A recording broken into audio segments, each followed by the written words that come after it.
Oh, so here again, your friendly local constitutional kook from California, and be doing several videos today, so be on the lookout for all of them. And the first one I was going to do with the recent debate, quote unquote. And you have to give Biden credit. He was the bastard stayed awake for 90 minutes. I didn't do a hell of a lot more than that, mind you. And Trump wasn't all that great either, in my view. And I certainly hope, as you'll see why in later videos, that he does get reelected as president. So that's going to be a major big deal for both of us. But there was virtually nothing said, from both sides about the real issues that are going on here. And there's a lot of them, especially with activity in the Supreme Court this week. So that said, at the outset, if you have any friends and relatives and whatever that are looking to invest in investment capital, I've got a plan for them with what I do and how I do it and the window of opportunity that we have in the U.S. Supreme Court.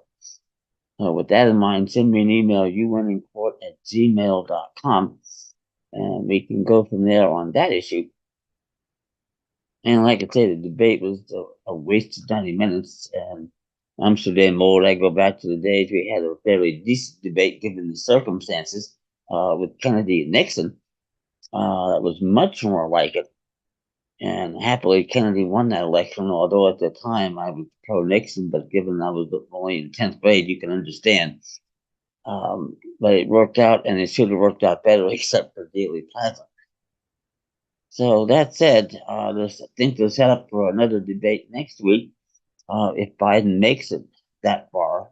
And that's the subject of an upcoming video. They're going to love this one. Whether they can just pull him out of thin air, I don't know. Something I don't think that's ever happened. So we'll talk more about that later too. But yeah, that was just wow, a wasted exercise on both sides. Nobody really wanted to discuss any issues.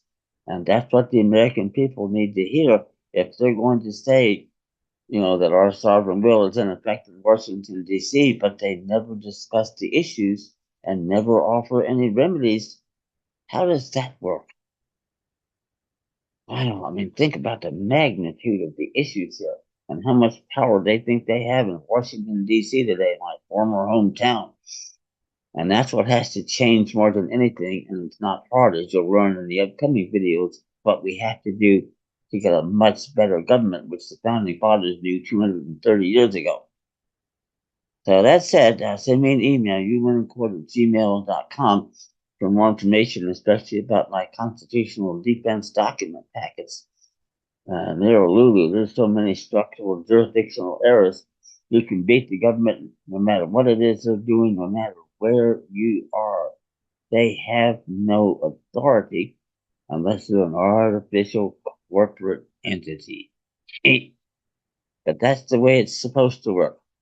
And without any state courts, and you'll find out there are no states. That's another one. If you're not aware of my work, be ready for that one. No states, they don't have jurisdiction either, and they damn well shouldn't.